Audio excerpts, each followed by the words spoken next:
A poor miller had 3 sons. When he died, all that he left behind was a mill, a donkey, and a cat. "Well, since I'm the oldest," said his first son. "I'll take the mill." The second son quickly added, "And I'm next. I'll take the donkey." They looked at their younger brother, Marquis. "How lucky you are! You shall have the cat," the brothers said, and laughed out aloud. The poor fellow shook his head as his brothers left. It was not fair at all. "My brothers can make a fine living with a mill and a donkey, but what about me? I'm stuck with Puss," said Marquis, wringing his hands in despair. Puss had been listening. He stretched and yawned loudly.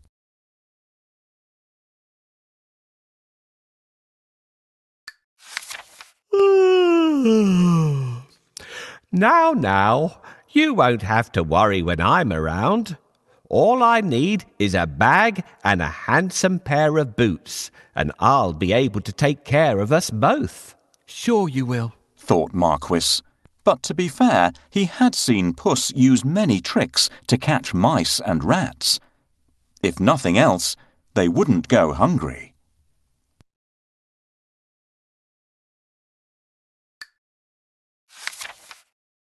Our father left us some property in his will. I can't help thinking that it's been divided unfairly. Do you remember what I got?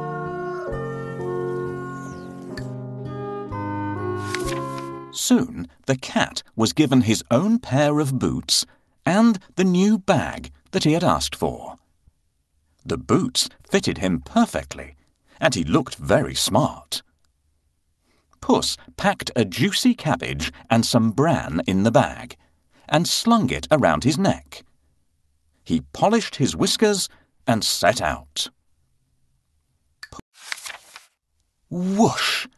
As quick as the wind, Puss grabbed the bag and tied it closed with a piece of string.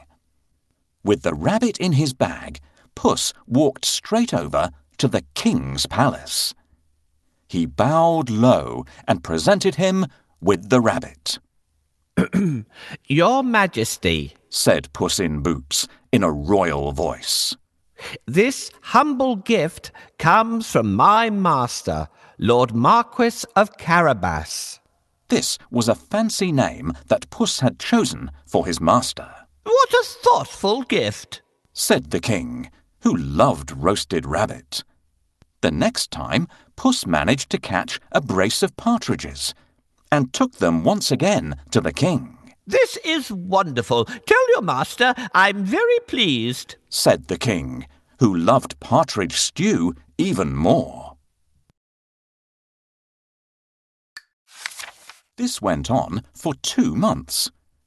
Puss was becoming an expert at catching game, and the king was getting plumper.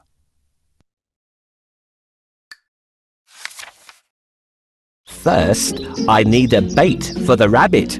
What do you think rabbits love to eat?"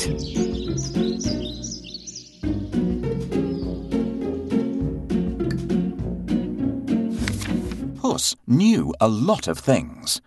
He was such a clever cat. For instance, he knew just when and where the king would be out riding in his carriage with his daughter. "I think that the Marquis and I should go out for a walk today," thought Puss one sunny Saturday. Puss took Marquis down to the riverside and spoke to his master. "Today could be your lucky day. If things go to plan, you'll make a fortune," said Puss. Clip, clop, cling, clang. Puss heard the sound of a carriage approaching. They both looked into the distance. It was the king's carriage. "What should I do?"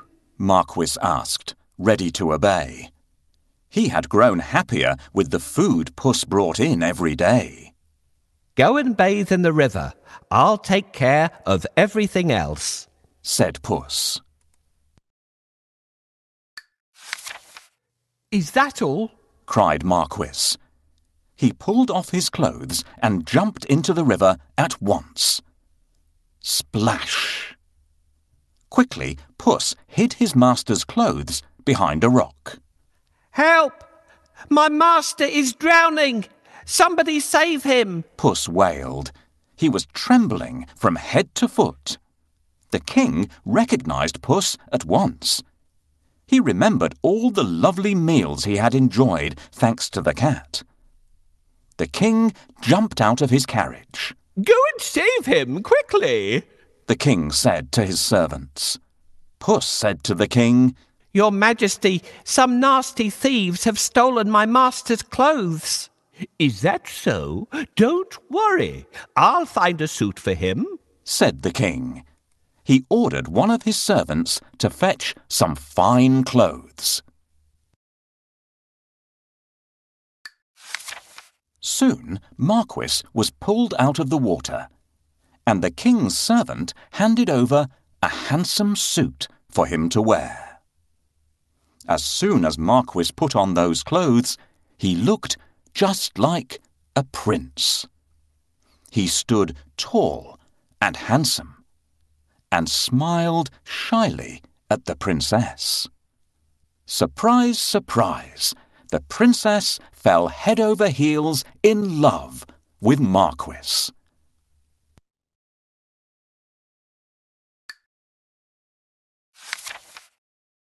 Master, I have a great idea. All you need to do is go and bathe in the river. I will take care of the rest. Well, all right. That's easy. While he's bathing, I need to hide his clothes. Can you think of a good place to hide them?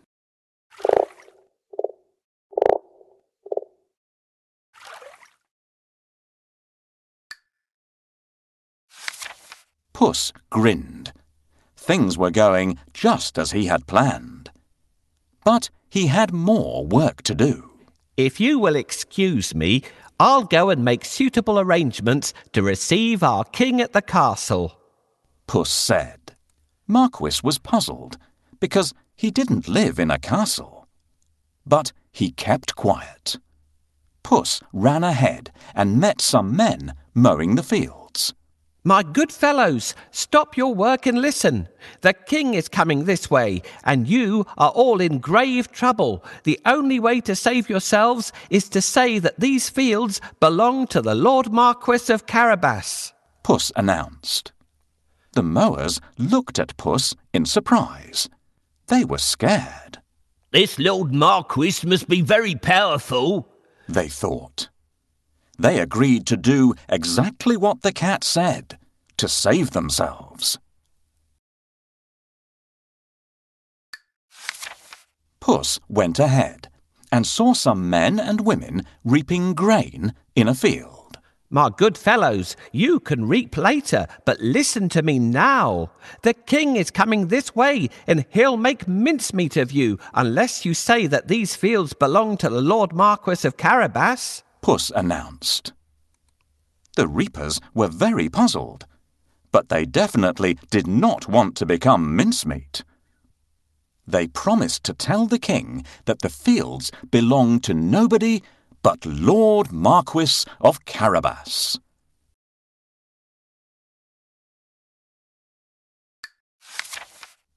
Puss went ahead and warned everybody to tell the king that the land belonged to Lord Marquis.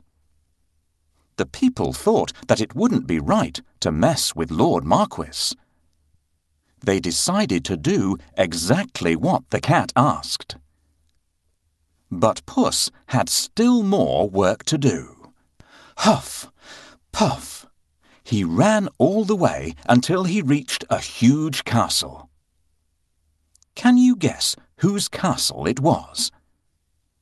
Yes, the castle and all the lands belonged to a fierce and powerful ogre.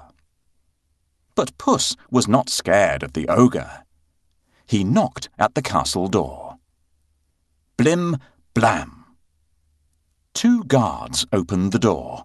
I'd like to pay my respects to your mighty master, said Puss. The guards knew that the ogre loved anybody who admired him. so they let Puss in at once. Puss bowed low to the ogre. I have heard much about your great powers. Is it really true that you can transform yourself into any animal you wish? Asked Puss. Even a lion? Watch me, Said the ogre. Right before Puss's eyes, he transformed himself into a mighty lion. He roared so fiercely that Puss sprang up the curtains in fright. The ogre laughed loudly. That's amazing, Said Puss. but I bet you can't turn yourself into a small creature. That's the most difficult thing in the world. I can. Said the ogre. No, it would be impossible for a mighty ogre to turn into something like, for instance, a mouse? Said Puss. Oh, really? Asked the ogre, snapping his fingers.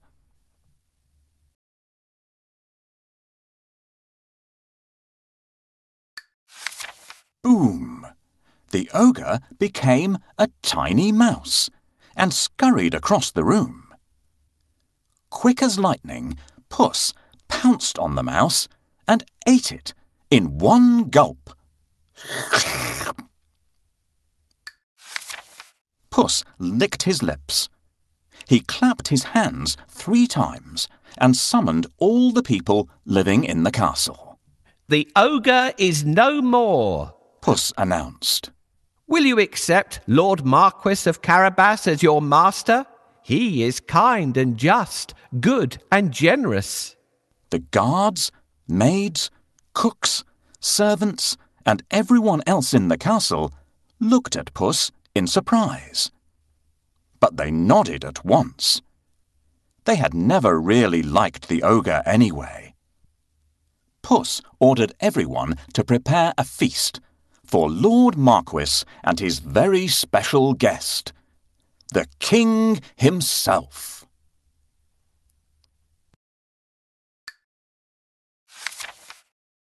The coach with the king, the princess, and my master will be here soon. I have to wake up the ogre right away.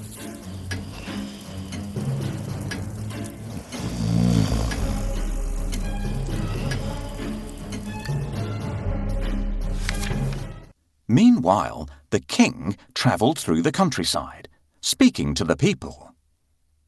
He was very surprised to learn that almost all the land around him belonged to the young man by his side. When the king's coach finally reached the castle, Puss ran out to welcome them. Welcome to our humble abode, Puss said to the king. The king gulped. The castle was bigger and even more stunning than his own. Puss led them straight to the huge dining hall. The table groaned with the weight of roast chicken, rabbit stew, mince pies, smoked duck, and hundreds of other dishes. The king was in 7th heaven. After eating the great feast and sipping the finest wine he had ever tasted, the king said, My dear Lord Marquis, I'd be delighted if you would marry my only daughter.